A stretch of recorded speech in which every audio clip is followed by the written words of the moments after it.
It's Happy Hour again from Uptown New Orleans. Hello, I'm Grant Morris. Happy Hour is part of the family of shows on the podcast network.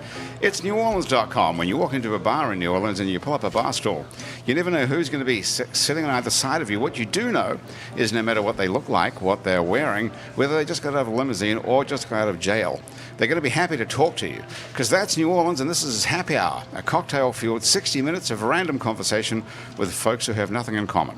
Other than we're all New Orleanians in a bar today, we're at the fabulous Wayfair on Ferret Street, where I stand corrected. They have a 3-hour Happy Hour here every day, Andrew Duhon. Not 4, like we've been saying for the last 5 years. Times are changing. Yeah, so things are really tightening up over here at the Wayfair. I guess it's so busy, I guess they're not interested in giving away an extra hour of half-price drinks. But for those 3 hours, which I assume is from 3 to 6 p.m., right? Arianne, would you agree with that? Yeah, it's 3. It is 3. That's 3 hours, right? 3 to 6 is 3. Thank you. Drinks are half price, and the bar food is half price as well. So that's all I've got to tell you, other than to say thank you very much to Basics on Magazine Street and Hangover Destroyer and the Positive Vibrations Foundation, all of whom help make the show possible. I'll tell you a bit more about them in a minute. And if you'd like to be a part of our Patreon family, go to patreon.com and search for It's New Orleans Happy Hour. And for as little as $1 a month, you too can get extra stuff that you don't hear on the show, which I'm not sure what that is. C-Rock, do we know what that is even? Not yet. No, something. It's going to be something extra. It's going to be great. It's going to be awesome. So look who's here. Lauren Siegel is here, is the final person who we have not had on the show from Trapwise. Wait till next month. Wait till next month? Are there more people over at Trapwise who we don't know? There's a lot more. Well, it's nice to see you here. You too. Thank you for having us. Andrew, do you know what Lauren does? Have a guess. She's a travel booker. No, I'll give you one more guess, and that's all I'm giving you. She's the director of brand and culture. How did you know that? There you go. Because you handed me the sheet. Oh, yeah. She is the director of brand and culture at Trapwise. What sort of culture do they have over there at Trapwise? We have a great culture. What does that even mean? So you're in charge of the company or the culture of So the I actually clients? have 2 roles over at Trapwise. Director of Brand and Culture is kind of a new one, past few weeks. Yeah, we've had a few big title changes. Yeah, it feels very fancy to have a director in front of my name. What were you before that? So I was an advisor, which is a client-facing role, and I still do that too. But, client-facing. Sim, are you familiar with client-facing, what that means? I'm familiar with clients and I'm familiar with faces. Facing. Okay, Sim Ward is here from Wisnia. He's an architect at Wisnia, right, Sim? Yes, sir. Did you know that, Andrew? I had no idea. No idea. Guess what Arrianne Keelen does? She is a vocalist. How did you know? Yes, how did you know that? I heard you check that microphone. You knew what you were doing. Oh, okay. I gave it away. Arianne's a gospel singer, like a famous gospel singer. Killer. Yeah. That's awesome. I was interested to read your biography and stuff online and realized that there's a whole parallel universe of gospel singing that I didn't even know existed until about half an hour ago. Absolutely. Well, I did it a little bit longer than that. It was about an hour, actually. But that's pretty interesting. So you're like a big deal, actually. Kind of. I'm pretty humble, but gospel's in my soul. So I do gospel, soul, R&B. I think that was kind of the foundation of it all. So I can't really see you. Well, the sun's really bright, sun is right behind and it's not you. like yesterday with all that rain. So I'm happy. Yeah, it feels great out there. So that's pretty exciting to have an actual gospel star, because I'm surprised anyone who knows anything about gospel music would do this show, frankly. Yeah, well, I think gospel, it should go outside of the church. It should be everywhere, and it's the music in me. So I'm happy to be here. Are you an evangelist? And I'm born and raised in New Orleans. You know what I mean? So you have to be drinking. So, yeah, water. Are you an evangelist for Christ or anything? Or I'm a minister of the gospel. I'm saved, and I gave my life over. So what was your title before you were saved? I was Arianne then, and I'm still Arianne. Okay. Yeah, because I didn't go Lauren to had a ministry different school. title. Yeah, her title changed to director in the last week or so. Yeah. But did you get a new title when you got saved? No, I just born again. Well, that's a title. I don't know if it's about the titles, though. Do you get like a BA after your name? Like everyone else gets fancy letters when they transition from one thing to another? Well, and you get saved and you believe that you have a reason to live. And so for me, that's enough. And I have a relationship, so for me, it's not about judging other people and what they're doing. It's about living my best life and letting other people see that and hoping that it. I wish I could see. I know you can't see me, but so how did hopefully you can hear it. How did you get saved, actually? So a little bit about me. I grew up in the church. My parents are actually pastors, right? And I know I was a PK. What's that? No, PK, preacher's kid. So little education. Yep. Both your parents are pastors. Both of my parents. Yes. How'd they meet? So I grew up in the house. My parents are from New Orleans, and they met at Xavier University. So I'm also a legacy. I went to Xavier too. Wow. And Were either of them preachers at Xavier? Or They were weren't just preachers at Xavier. What were My- they studying? Pharmacy? well, my dad, no. My dad and my mom were in the music department. My mother is a vocalist. She did opera music. Oh, wow. And my dad was playing French horn and doing drama. Actually, my uncle was there too, but that's another story. I could see why you'd go into the church if you were playing French horn. Yeah, you Because know. you'd have to do something else, right? He could share his story, but they weren't saved when they met. They weren't? And they got married, and they were both, involved in church. My mother was Catholic, devout Catholic. My dad was growing up in the AME, African Methodist Episcopal Church here in New Orleans, and he got called. So he actually had a dream of what he's supposed to do in life. This is your dad? My dad. And my mom, that it hit her as well. So then they together formed and started a church based on the gospel, of Jesus Christ. And I grew up in that, and I found a relationship with him. So I just knew that I wanted to know where I was going when I left this earth, right? And so that's how I got saved. That's how you got into it? You want to know what was going to happen to you after you die? Absolutely. That's how the church works, though. That's how they get you. Because they make you think that you could actually go to hell. Well, That's the system. there is a heaven and there is a hell. Right, so once you buy into that, then you have to stop yourself going to hell. And then Yeah. you have to go to church all the time. That's the system. Right? Actually, it was really about, that was the beginning, and then I learned more about just having a relationship with God and understanding what prayer is all about and making that a lifestyle. Because, I think that's like fire and damnation, just to tell people you're going to hell. But it is a security, and it is the truth. And so for me, for my life, it is about, having that relationship. Right. And, Well, do you believe you're going to hell? Well, I didn't expect to get asked that today. Y'all there giving you me go. the deep questions I think today. I'm going to go roundabout way of answering that question. I think it's interesting to hear your background because Yeah. my background is so similar and so Really? different. And I think that's what's fun about groups like this is that Yeah. we all have that. We just don't realize it. So my parents are both musical. They met in a choral group. But, one big difference is, I'm Jewish, and I don't know Okay. that much about Jesus Christ saving me Yeah. or heaven Jesus or hell. was Jewish, actually. He I've was. heard that. I don't know too So much you're about right. it, but I know about it in a different context, and that my parents are both very musical, and my father is a professor of Middle Eastern religion, so Christianity, Islam, and Judaism. Yep. Wow. And so whether or not I'm going to hell or to heaven, I don't really know if I believe in that paradigm, but I can definitely relate to whatever you feel about organized religion, and for me that changes every single day, that lifestyle impact of being cognizant of your actions and that there's a larger community I can very much relate to. The motivations are, I think, different for everyone. Right. That was a are you non-answer Jewish? answer. Well, are you Jewish That was by great. practice, though? Do you do anything? Absolutely, I'm Jewish by practice. So is there a Jewish hell? I don't think there is. I think that Lauren, do you happen to know anything about this? There is not. There There's is not. like Are you eternal Jewish? purgatory.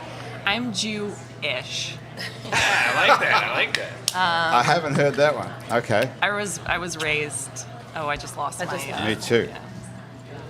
What's going on there? I lost him Uh-oh. too. this was fun, guys. These are like the first date questions that Ooh, you that's the shouldn't one. ask. It's this thing here is the But you're problem. going to get them on here. Okay. Okay. When's the last first date you went on? Are you married or single? I am engaged. Engaged. Yes. Oh, yeah. So dating is all over It's for you. over. Really happy Okay. about that. Yeah. When's the big day? Well, hold on. Hold on. November. November. And is it a big Jewish wedding? It's not. It's a 12-person wedding in Thailand. Oh, cool. Yeah. Nice. You pay a lot less for decorations. Are when you fly marrying across the somebody world and who's go somewhere Thai, or are you beautiful. having a destination wedding? I'm not. I am marrying a guy from Kenna, brah. From Canada. So you're dragging the guy from Canada all the way to Thailand so you Yeah. don't have to have a big wedding. That's right. Good thinking. Whose I idea know. was that? Yours or his? It was mine. Yeah. He Good went move. along with it. Okay. He wanted to go That's common. further, but you That's know. the wise and trap-wise. That's why you're the director of culture. Right. Where did you grow up then? I Here? grew up here in New Orleans. So were you part of the Jewish community here? Sorta. Which On community? and off. Which synagogue? I went to Turo. Truro. Synagogue. Which one do you go to then? Sim? You don't. So you're making it up. You don't belong to it. So I am a lapsed member of a Okay. conservative synagogue on Esplanade. called Shir Chadash, but I usually attend a traditional synagogue on Carondelet Street called Anshe Sephard. Called what? Anshe Sephard. It's a very interesting historic building. What language is that even? That is Hebrew. Is it? Yeah. Anshe Sephard. It's in Central City, right? Yes, it's on Central City. It's right and by our office. It's pretty interesting. It's like a time capsule. Not everyone realizes this, but Central City was an enormous Jewish community 100 years ago. O.C. Haley had a number of Jewish businesses up and down it. And there are very large historic synagogues that are no longer serving that function. The only one that remains is Anshe Sephard. And Sephard is, I guess there's two major branches of Judaism, European or Spanish and Oriental. And Anshe Sephard was that Sephardic tradition, Spanish and Oriental synagogue in New Orleans. Huh. So are you a Sephardic Jew? That's the Eastern. I am not. You're the other ones. You're the I'm the other Ashkenazi. ones. So Yeah. you just switched over. So it's kind of like the Sunni and the Shiite Muslims. I don't know enough to Methodists and answer that Baptists or question, something, but isn't my it? sense of it is not that. It's not like that at all. Not quite, because I don't think there's It's a... like nectarines and peaches, not apples and oranges, right? Yeah, that's what I'm saying. It's Yeah. like Methodist One's and fuzzy Baptist. and one's not. There's not really a difference between Methodist, Baptist, Presbyterian, and AME and so on. I think is it's there? more like aluminium and aluminum. Okay. Right. All I think it's more like that. How I you thought it say was. it I thought in it was different where places, yeah. where people came from, and it was more of a cultural difference really than a It religious is. difference. It is. It's a cultural. It's Right. it's aluminium and aluminum. Aluminum and aluminium. Okay. So what's the sort of driving force of which church do you belong to? What is it called? So I'm a member of Christian Faith Ministries. That's our home church. But I think it's important to know, I don't like the box, Right. right? I actually have a song called Out of the Box, because I think when we say we're just gospel, then it's like, immediately you see me through a certain lens. But if you look at my body of work, I'm on the Apollo. Like, I've been to the Essence Fest, and I sing at weddings, and I do conferences. And You've for me, actually it's my played lifestyle on the hasn't stage changed. at the Apollo Theater. Yes. That's pretty. Twice. Actually 3 times. And that has been one of the best moments in my life. No kidding. The Essence Fest that was here in 2016, they did Apollo Making a Star.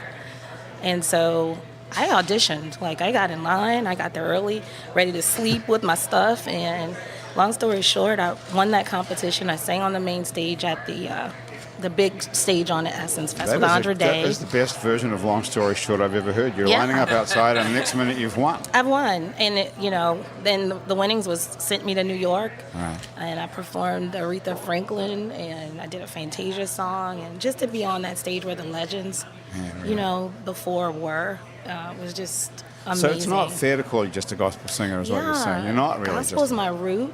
Right. I believe I'm called, but I'm called to masses. So Okay. these doors are opening up for me, because I'm not going to change who I am, but my talent is almost bigger than that. So that's why Jazz Fest opens to me, and I've done the Bayou Boogaloo, and I'm hoping to continue to move on that path.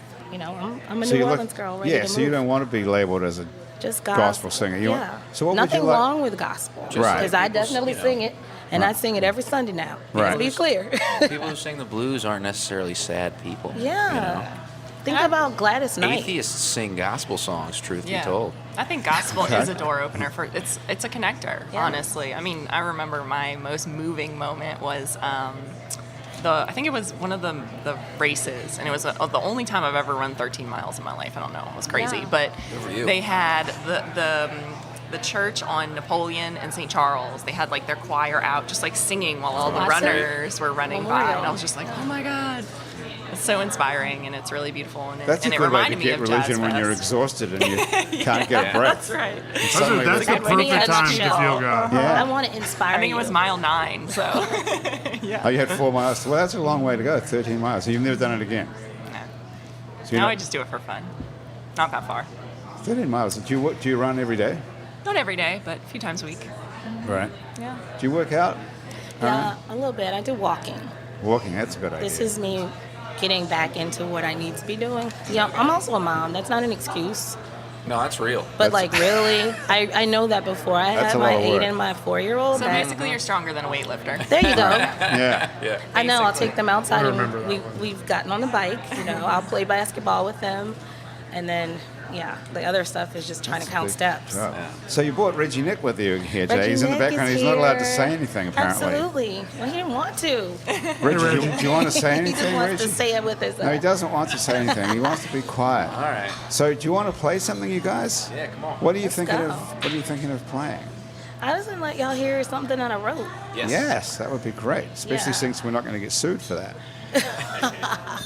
This one's- Nobody can come after us. What are you No, playing? this one is actually a song I wrote called "Can I Ever." It's really more of a gratitude song. So, and this has not been heard by anyone just yet. Are you So serious? this is a, Oh my God! Okay, there so you world go. premiere. World premiere. Hell yeah. Let's do it. I mean, heaven, yeah. Sorry. Heaven, yes. Put that on a T-shirt.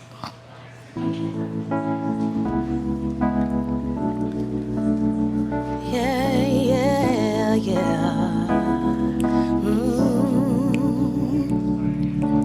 I sit here alone, thinking about you, thinking how good you are to me. Your love is so pure. I did not deserve all your grace. My heart can embrace all your love, the way that you give, just so I can live. I'll never forget. Can I ever thank you? Can I ever show you that you mean the world to me? You are my everything. Yeah, yeah. Y'all want more? Today I felt so alone, wanted my mama, but like a big girl I had to stay strong. Then the phone rang, I heard mama say, the Lord hears your cry. Thought I'd call you to tell you Jesus loves you and cares, and you mean the world to me. You are my everything, yeah, yeah. Though I never can repay all this love you've sent my way. Though today I will try, I know I never can thank you. I never can show you that you mean the world to me. You're my everything. Can I ever? Oh, I never can thank you. I never can show you. I never can. Thank y'all. Arianne Keelen. Thank y'all. Nice See? job. Look at that, actually. Music hits everywhere. Arianne, Very is it nice. harder to sing when you're sitting down than standing up? It's a little easier standing. But, you know, I lift my hands when I'm seated so I can really belt it out. And what's the intimidation factor like of sitting at a tiny little table with everyone staring right at you? Yeah, I think I'd rather large crowds because I don't feel like anyone's staring right at me. Yeah. But I've been doing this for a minute, so I don't know. I actually feel comfortable because we were like talking and stuff. Right. So I appreciate that. But you had such control of even your volume. You know, your intonation was really beautiful, but I think you were in this restaurant, and so you weren't loud, you know, but you still It was really melodic, and that's not easy to do, I imagine, So it's Still I feel like powerful. I'm on with that. American Idol right now. Like, this is great It's a feedback. well, How much? let's see. Yeah. Grant is Simon. My intonation was awesome. Yes. Thank Without you. a doubt. 0. What'd you say? You can be Paula. I love Paula's me. Okay. Yeah, you rocked it. Yeah. to top that. Girlfriend. Yeah. Okay. So can people steal your music just like they can secular music? Yeah, it works the same way, but You can this find stuff you on is Spotify and. copywritten. So But are you on Spotify and? yeah, I am on YouTube and Spotify, everything? YouTube, Instagram. My videos out there. My song "Here with You," it's Yes. out there. You can get it on iTunes. You can get it on everywhere. Follow me on Facebook, Okay. Instagram, Twitter. So they sent me this stuff about you. And it says What'd you here- get? This I is don't know an what you got. interesting sentence. Okay. It says her Apollo journey was documented in a 4-part miniseries. There's like a TV show about you? Yes, they call them webisodes. How about that? Why are Okay. you so much more interesting than the rest of us? She's like a superstar, I'm trying to tell you. She's been on the Apollo Yes. stage. She has a show. When you say I'm like, superstar, I got a job. That's why I'm But that's what I'm saying. There's we like all know a, I got a job too. but there's like a parallel universe Yeah. of Yeah. people who are following you and watch you and know who you are, and you're a star to those people, and we don't. It's amazing That's cool. how Yeah, that well, I happens. hope how I'm a star everything to is you so now. fractured now. right. Now Yeah, we right. know. Well, that's the point of doing this exactly. It reminds me of this cruise I went on, and you know how you have karaoke on the cruise, and so I sang like Whitney Houston, and the host, she was just like, "Diva superstar," and it was like, she would always say that, so I had to keep getting up and singing. So, who did you Just go on made a me think cruise of that. with? Huh? Who did you go on a cruise with? My husband, my wonderful husband of Okay. 10 years, Tyrone, shout out. Shout out to Tyrone. Yeah. What's I he was gonna doing say- for Valentine's Day for you? Well, I do know that he has saved up. Oh, Saved So up? I Oh. am like looking forward to this. So Jay. that's all I know. Now, what? I'm excited. Okay, you can y'all. explain this to me I'm that- a mommy, so I'm Okay, like so ready what's to the go deal on a then? date. What is the deal? Why is Valentine's Day on guys? Lauren, you're I was about to ask the same question. You're the You're the Good culture question. manager. Tell me. What are you, director of culture? So yeah, I will say that in my relationship, I'm the one who made the reservations. I'm the one who bought the chocolates. Although I hope he's not listening because he's not supposed to know. But yeah, he would have so done something sweet for it's you. on too. me. Okay, Yeah. so it's not all on guys. No, I don't think so. I So think what you you do, should you- only expect what you give. You should only expect. That's why you're the director of culture. I'm not sure what that means. What does that mean? It means that, well, brand and culture. So the brand piece is translating what we do externally, and the culture piece is making sure that we have a solid foundation to perform our work. So we have a supportive team, we have a lot of learning opportunities, we have professional growth, we have just a really great environment inside of our offices so we can be the best we can for So our you guys clients. have bean bags and stuff, and that's your deal. We have a shuffleboard table. Mm-hmm. Yeah. Okay. We have, moments where we sit around and eat cake together and drink champagne, and then we have moments where we go out and So yeah, you're responsible for organising all this bullshit sort of. all Stuff. that bullshit. Sounds It's fun. important. It's- it Otherwise, is. we would Is work it? all the time and be grumpy Right. people and not do our jobs very well. I don't know. What do you feel about? You have a proper job, Sim, right? You're working in a corporate environment with other people. You're an architect, right? Yes. I mean, I'd say that I'm coming from a multinational conglomerate to a regional New Orleans-based company, and corporate environment can mean a lot of different things. I think we've spent a lot of this conversation talking about labels and then poking holes in them. Right. And I think that's pretty interesting when you meet someone for the first time. The way our brains are wired, we want to say, okay, you're in this box. Right. So from an outside perspective, you might say, I work a proper job, I do, 8 to 5 or 7 to 6 or more than that all the time, and I dress up more than in my PJs. But from my perspective, it's not as corporate because I worked for a subsidiary of a Dutch multinational for 5 years. So I think What does What's that that mean? mean? what is that? What does that mean? I work Business for. gobbledygook. Yeah. Say that sentence again. I work for the what? So I spent, before I went to Tulane, and then I moved to Washington, D.C. for about 5 years. Okay. While I was in Washington, D.C., I worked for a company called RTKL, 4 letters, RTKO. L, L. Okay. and they are owned by a Dutch multinational engineering company called Arcadis that had 25,000 employees around the world. That's a big deal. So it was a company within a company. Looks like the sort of the... So when you talk to me about corporate, my job in New Orleans feels a little bit less corporate than that. What made you go back to... Are you from D.C. originally? I am not. So where are your parents? Where's your dad teaching comparative religion at? My dad teaches religion at the University of Wyoming in Laramie. Is that where you're from, or is that where I'm from he is? Denver, Colorado. Okay. All right. And I was Any born more in labels? Israel. You really were. That's why I have the interesting name. That's why you have the name Simcha. Yeah. Well, I don't know if that's why, but it's part of the So title. who's Israeli? Just you?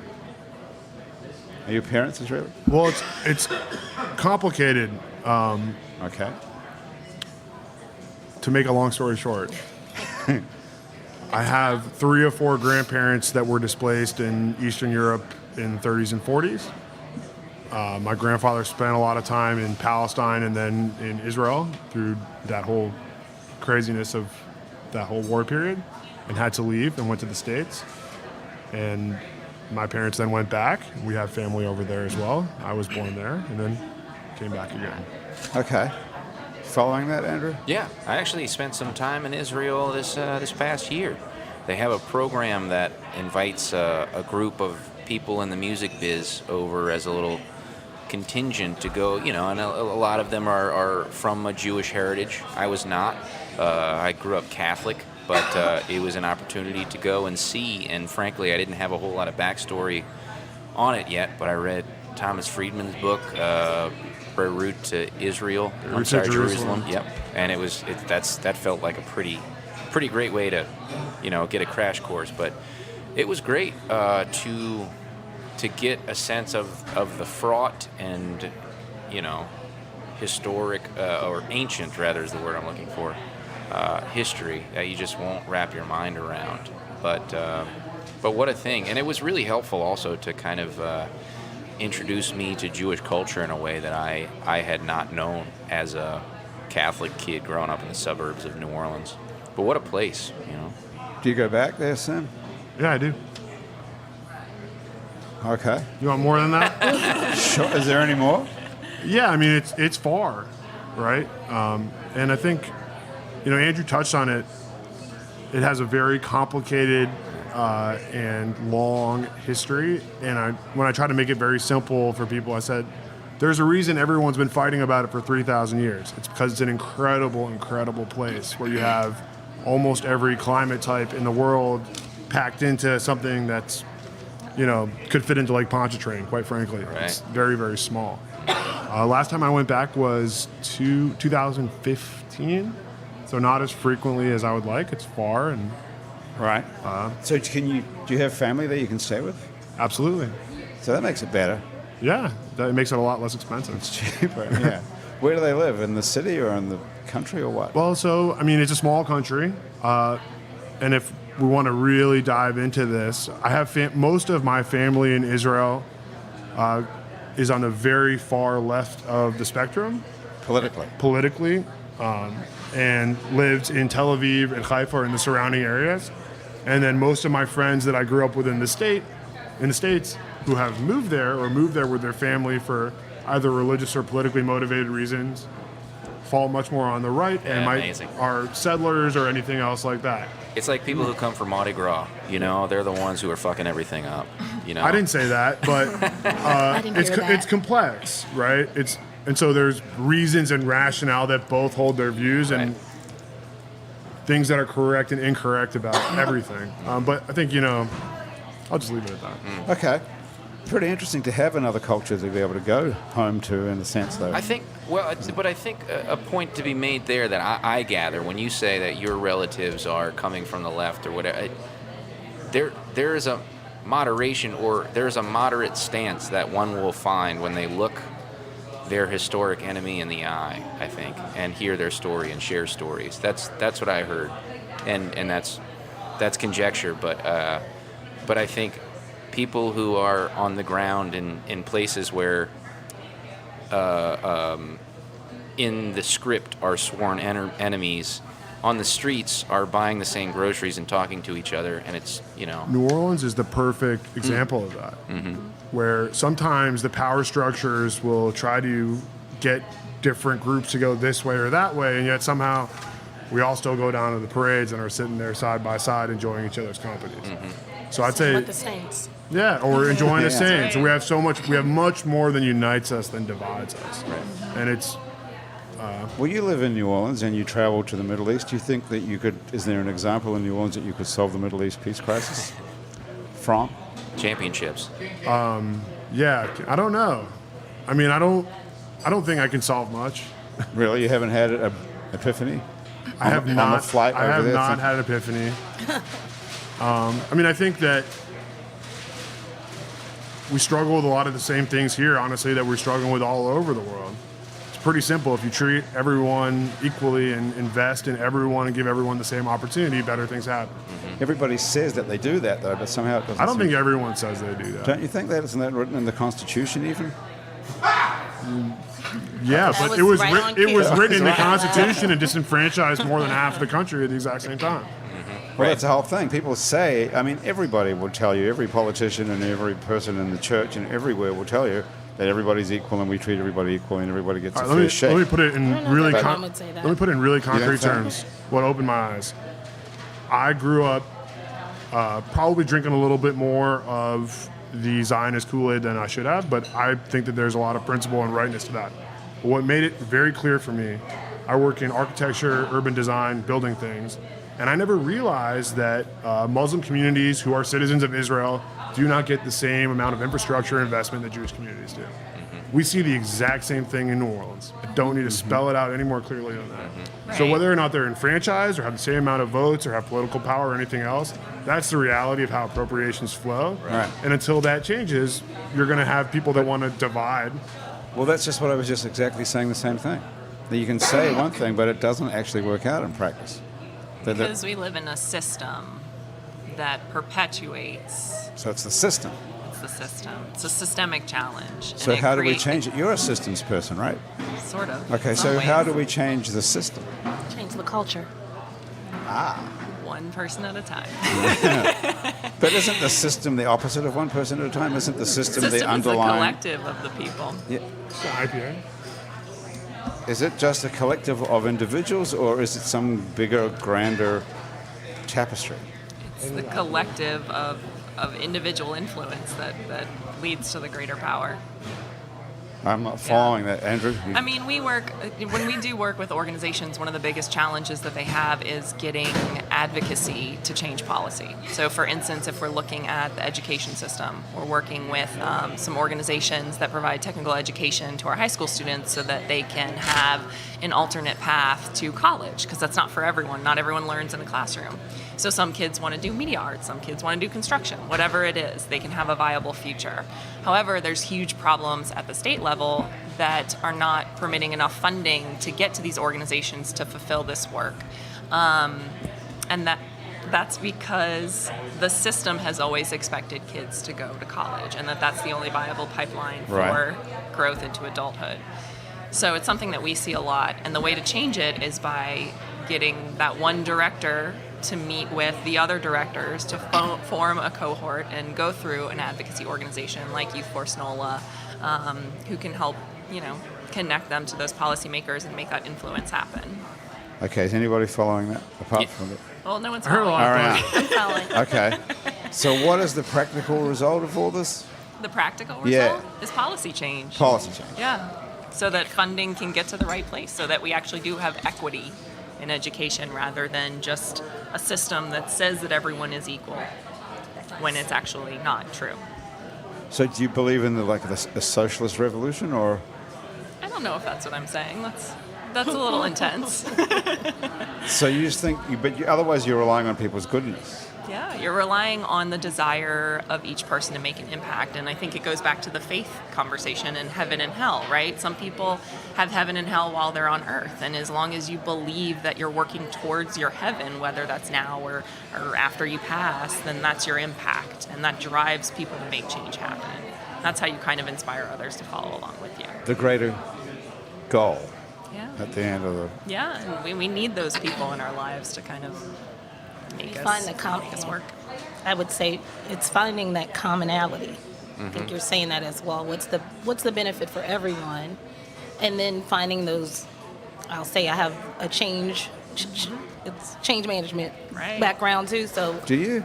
yeah. What do you do? Well, I won't plug my company, but I do work. I've worked in change management. I've done marketing and HR, so organizational health.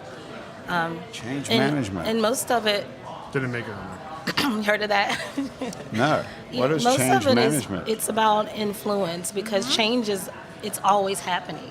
But it's preparing people for that because when you change something so drastic, so a system that's always existed the same way, then the culture expects that. But when someone wakes up and says, you know what, this is wrong, like Martin Luther King, right? Then he has to harvest support, not just within his group of people that think like him, but finding other people that have that commonality to say, okay, this is wrong and we can make this different.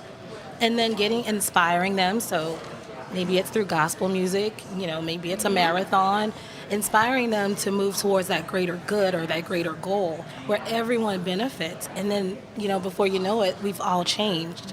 But we have to, with change management, you have to understand in the beginning, who are those people that are going to be impacted and what are those impacts going to be, right? And then you want to say, well, how can we help Right. How can make we that a align? little less, have less friction for those people. And usually that's just talking to those people and finding out, well, why would this be hard for you to live through? Or Are you talking about therapy here, or it might be therapy. Or Sometimes it's a focus group is social work? therapy. well, what do you actually do? Are you Yeah. a social worker, or are you I'm a not a business social consultant? worker. I work with a corporation. And What exactly is it? well, Are you a it's- business consultant? I'm not a business consultant. Right now I'm an analyst, but I've worked in HR for years. And when you work in that, you learn about change management as a skill set.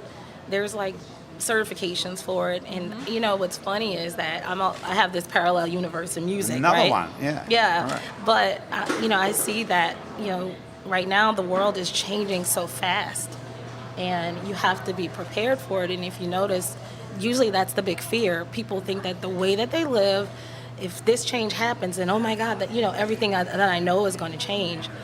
And sometimes it's just talking to that person to say, you know what, this is what's really going on, and here's how it's going to benefit you. Right. And we understand how you feel because this is changing everything that you know. But look what's going to happen It's after it helping happens. people see past the what's changing that's right in front of their face and understand the why The it's why. changing. Right. And adding the what's in it for me. You sound like you're suggesting that you're trying to talk someone into something that they're not happy about. Well, yeah, they may not be happy about it, but Well, change, what you're do not we- going to always I be think it's happy. about helping them see the vision of the Exactly. purpose of what's happening. It's like that quote, the perfect civilization will be the one that plants the trees that they will never find shade in. It's for the next generation, so to speak.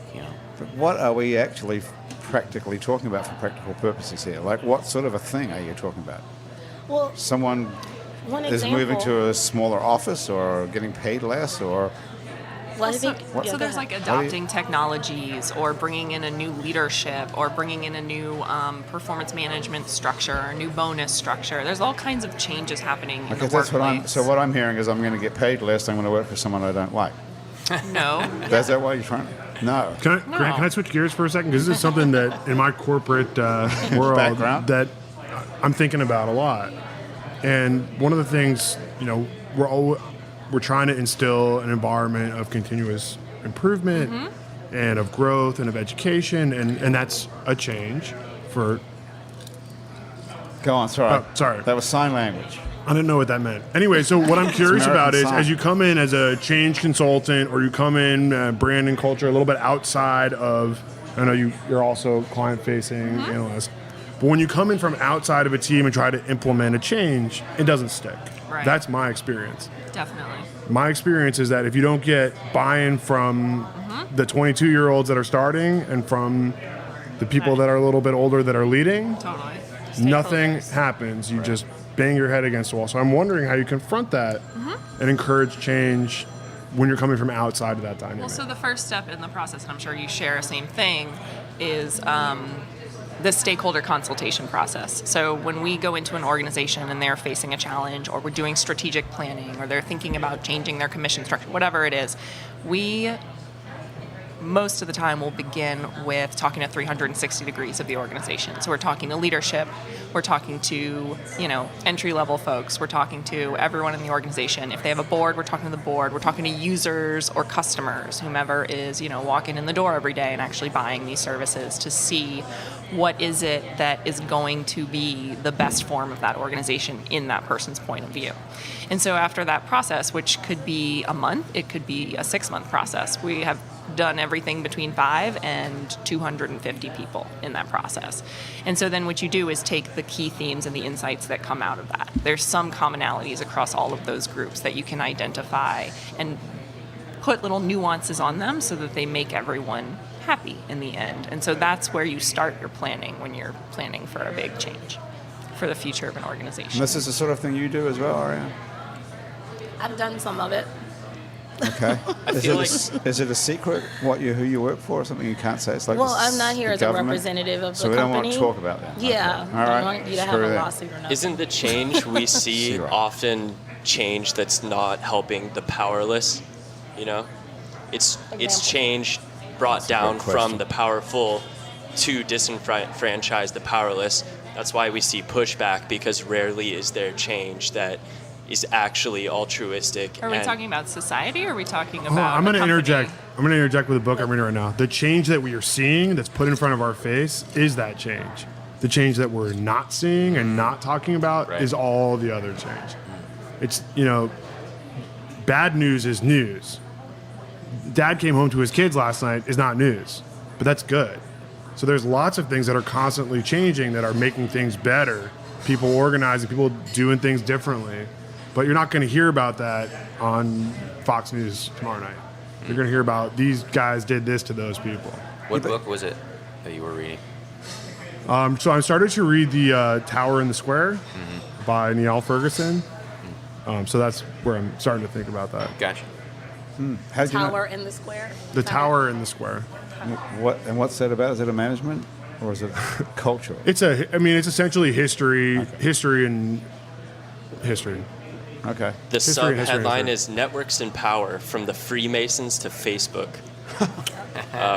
Actually, I take it back. That wasn't the book that did it. It was Factfulness. That was the one that talked about good news or bad news. Part of Factfulness. If we're thinking about Freemasons and Facebook, aren't we thinking of the powerful manipulating the powerless, though? That's what all these conversations sound like to me. They sound like ways exactly what you're saying, C-Rock, of talking people into doing things they don't really want to do. That isn't for their own good, really. I think there are organizations that are not set up to have an inclusive change process. Walmart is one of those. What did you do before you advised other people on to do? Did you have a real job at some point? That's a real job. Before? Yeah. No, I realize that advising people is also a job, and that as much as you get paid for it. But did you actually have a job where you were one of these people who were... I worked in private healthcare in a small cardiology clinic, and then I worked at the Public Health Institute as an administrator on a grant to end diabetes in Louisiana. Okay, so you've had some pretty hardcore jobs, like actual jobs. Yeah. So what did you think of people like you when you were a working person? Who would come in there and tell you what to do and make the rah, rah, rah? Yeah, so it's funny because I ended up getting into the line of work I'm in now because of my previous experiences, because I felt powerless. And the way that we approach that by being inclusive does take a certain type of organization, a certain type of leader that says, I want to hear from everyone, from the bottom to the top and all the way across, right? So Trepwise is not a place for every single type of company. We're the place for a company that wants to create positive impact internally and externally. And so whether you're a for-profit, whether you're a nonprofit, you can achieve that by being inclusive, by being understanding, and by hearing and really digesting all of the opinions of your organization and creating a synthesis of the best path forward based on all of those opinions. So in that way, like I said, there are companies where the leaders say, I'm going to tell you what to do, and you either do it or get out. Those are not the clients that we work with. Those are not the people that come to us. It's just not the right fit. They might go, have you ever seen the movie Up in the Air? Where George Clooney flies around and it's his job to fire people. That was a depressing fucking movie, wasn't it? So in that case, those leaders are not looking for input from their bottom level employees. They're looking to get them off their payroll. So it's a different kind of work that we do. When you said the movie Up in the Air, I was thinking about the house with the balloons. Up. Oh. That's a happy movie. Totally different situation. Love that movie. I thought that too. That was a good movie. Yeah, we're more like the house with the balloons than the George Clooney flying So around. in your job, though, Sim, you're sitting there by yourself working. I mean, you're working for clients, obviously. You're designing houses. I'm and not. structures. I am not working for clients. What are you doing? So our firm, I'm also not here on behalf of my firm, but I'm here on behalf of my firm as always. So we are an integrated architecture and development company. I am an architect. I'm also a real estate development project manager. Okay. We don't have outside clients. Everything we do is on our own account.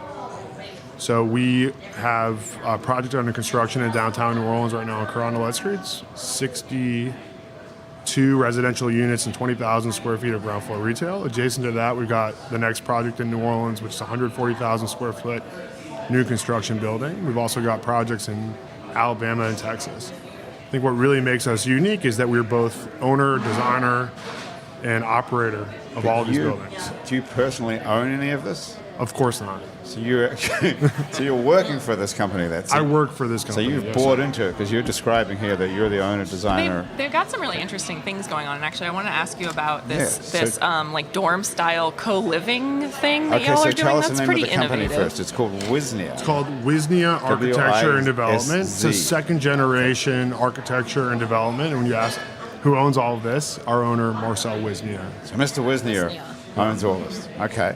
So go on, Lauren. What were you going to say? Yeah, I was going to ask you about this co-living dorm style for grown-ups stuff that's going on in that building. Yeah, in so Carondelet. that is not on Carondelet. Oh, okay. We're calling it Two Saints, and that's because it's at the intersection of St. Charles and St. Joseph. Okay. So Two Saints. And it was pretty straightforward after it was very complicated.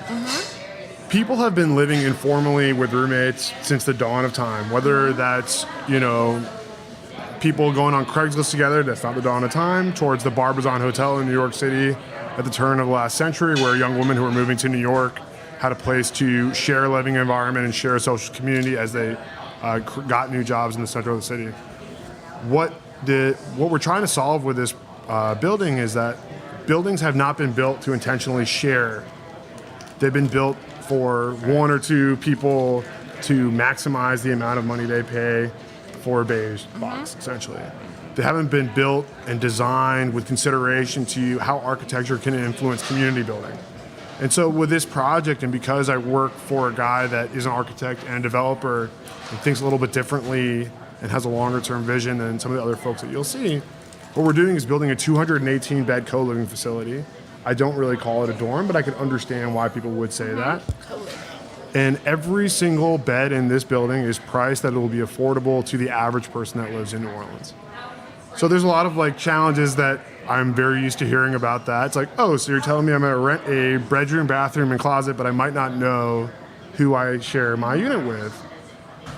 People do that all the time anyways, but this opportunity is going to make it better. So all these units, the bills are included, they're all clean, the furniture is all included, the pots and pans, the dishes, the silverware, all that's included. Yeah. The amenity package is more like a hotel than an apartment building. It's really interesting because it goes back to what we were talking about, change management. I mean, you're changing the way people think of living. Didn't and we that's used to call this a kind of motel, innovative. though? Well, no, because a motel, you would be taking one room privately for one night or for some different amount of nights. So this is a Right. motel that I'm going to lease for a month or a year. No, this is the exact same as when I moved to Washington, D.C. and found some roommates on Craigslist and didn't know who they were. Okay. This is just better than that. Okay, Is so there how's this? screening involved? Go on. Is there some screening in Of there? course. So Okay, everyone so gets you know. screened, background check, and financial check. By you.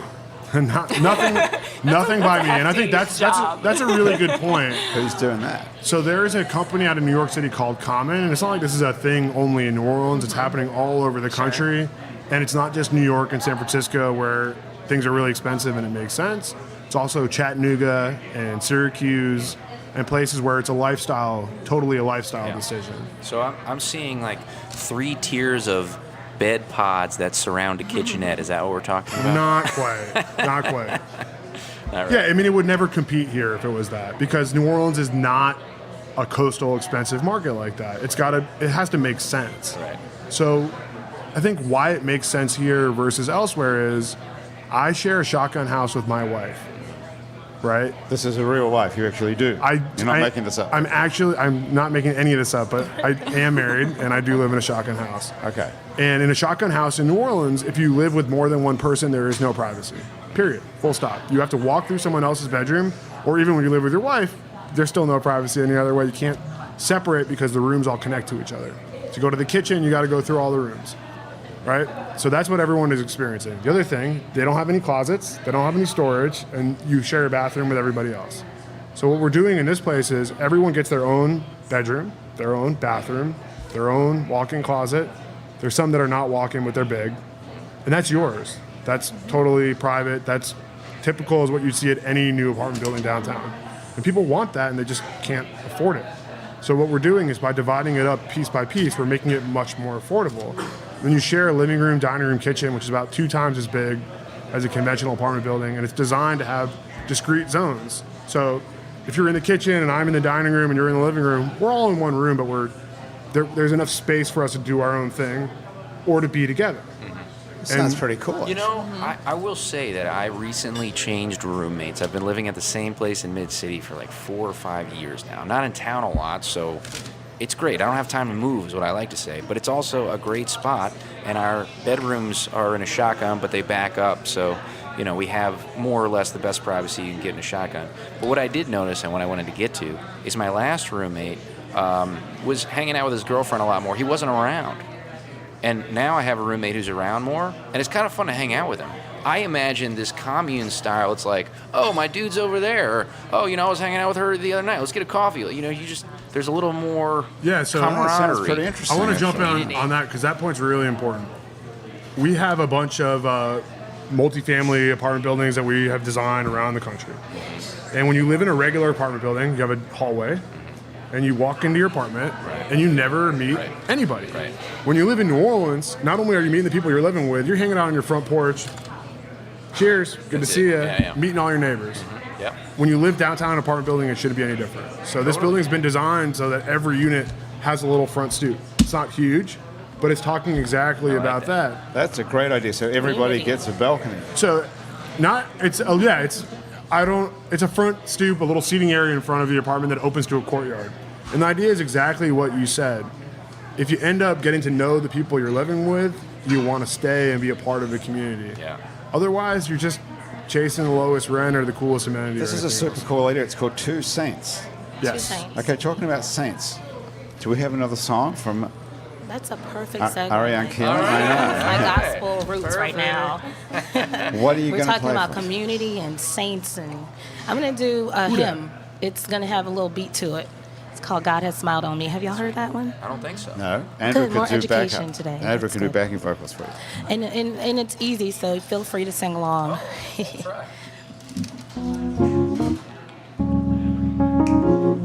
it up a little bit. I got Reggie Nic on the keys. Oh, God has smiled on me. He has set me free. Oh, God has smiled on me. He's been good to me. It's real easy. God has smiled on me, yeah. He has set me free. Oh, God has smiled on me. He's been good to me. You may know this verse. Amazing grace, how sweet the sound that saved a wretch like me. Oh, I once was lost, but now I'm found. Was blind, but now I see. Oh, God has smiled on me. He has set me free. God has smiled on me. He's been good. Say now, he's been good. Oh, he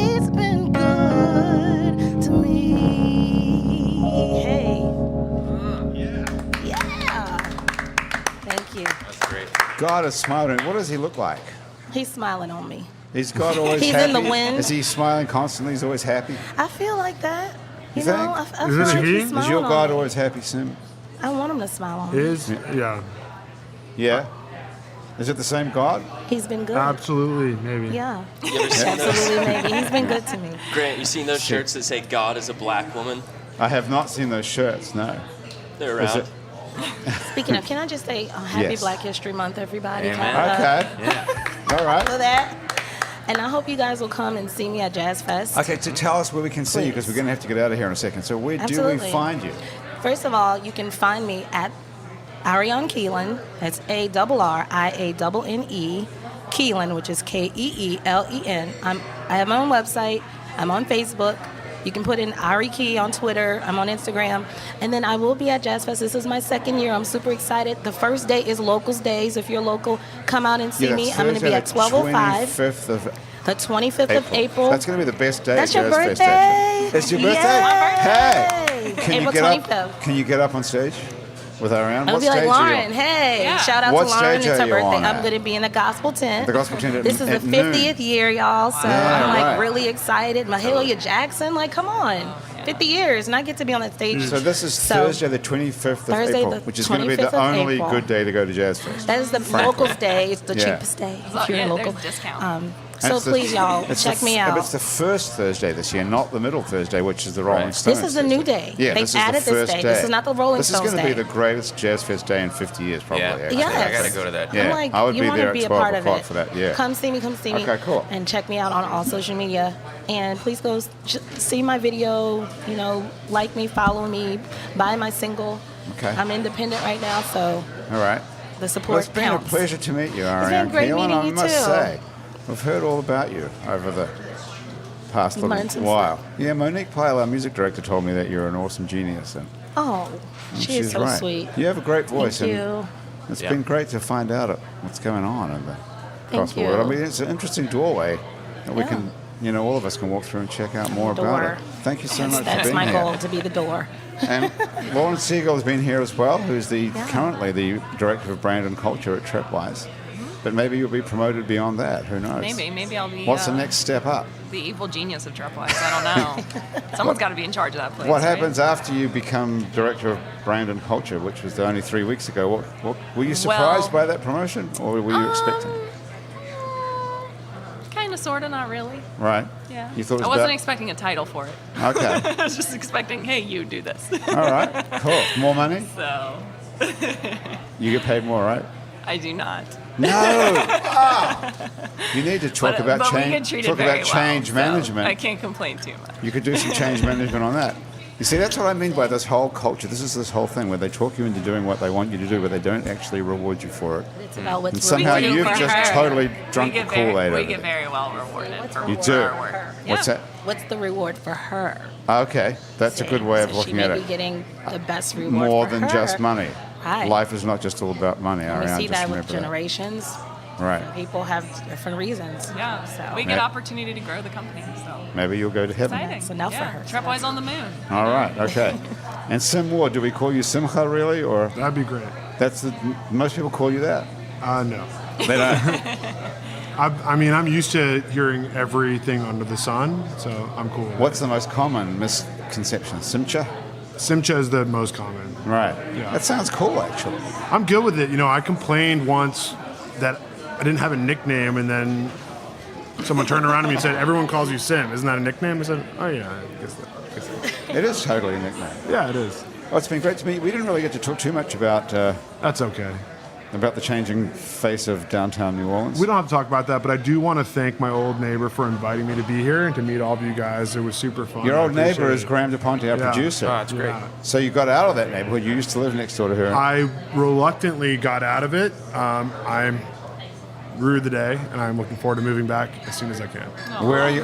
Where are you living now? I love where I live now too. I live in Bywater, between a triangle of wonderful bars like Vaughn's, BJ's, J&J's. I'm just right in the middle of all of them. Nice. That's a cool spot as well. Talk about happy hour in New Orleans. Yeah, really. Right. Hey, Happy Hour today's been brought to us by Basics on Magazine Street near Jefferson Avenue, where you can get fine lingerie and you can get a full range of fashion swimsuits, workout, and yoga clothes as well. You can also thank Hangover Destroyer, the only all-natural product medically proven to prevent a hangover, for bringing us today's show. You can go to hdestroyer.com, which is their website, and write Happy Hour on the coupon code and get 30% off of Hangover Destroyer so you too can seize the dawn. And thank you as well to the Positive Vibrations Foundation, who create and encourage community through the development and preservation of the arts, music, culture, and heritage. And if you'd like to be a member of our Patreon family, you can not just listen to this show on a weekly basis, you can get all sorts of other additive things as well, which C-Rock here is in charge of, and Asher Griffith, who has put this whole thing on Facebook Live today, can send you extra stuff. To find out about that, go to patreon.com and search for It's New Orleans Happy Hour. And thank you very much to Arianne, Lauren, and Sim for being here, and Andrew Duhon as well, of course. That's been Happy Hour. And to Reggie Nic, who refuses to say a word. Thank you very much. Very nice piano playing. The producer of our show is Graham DePonte, your old neighbor. Our associate producer is April Love Stolth, and our music producer is Monique Pyle and Christian Unruh. Thomas Walsh is our technical director. Our Facebook Live feed director is Asher Griffith. Our fact checker and social media connector is Andrew C-Rock. And our theme music was typically written and being played by Mitch Forney, but today Reggie Nic is making something up as we go. Has this got a name, or it's just improvised? If you'd like to be on our show and you can drink alcohol for an hour while sitting upright in a chair, drop us a line. Our address is on our website, itsneworleans.com. We can also hear many other hours of Happy Hour that we've recorded previously, as well as some other shows we make around here, including Out to Lunch with Peter Raschuti, live from Commander's Palace, Louisiana Eats, with Poppy Tucker, and our award-winning podcast about death called Death the Podcast. Check that out, Arianne. You might find that interesting because it's also hosted by somebody called Arianne. You can find other great Louisiana podcasts at itsacadiana.com and it's batonrouge.la. You can keep up with us on a bunch of time-sucking social media like Facebook, Twitter, and Instagram, and all of it. We're called It's New Orleans, and you can find photos from this show and all those places, as well as itsneworleans.com. Those photos were taken today by Jill LaFleur. You can find more of Jill's photos at lafleurphoto.com. Should I slow it down, Reggie? Sound a bit more. It's coming up right on 2 minutes past the hour. If you're listening to this on your favorite podcast app, thank you for subscribing to us, and take a moment, if you've got one, to rate and review us.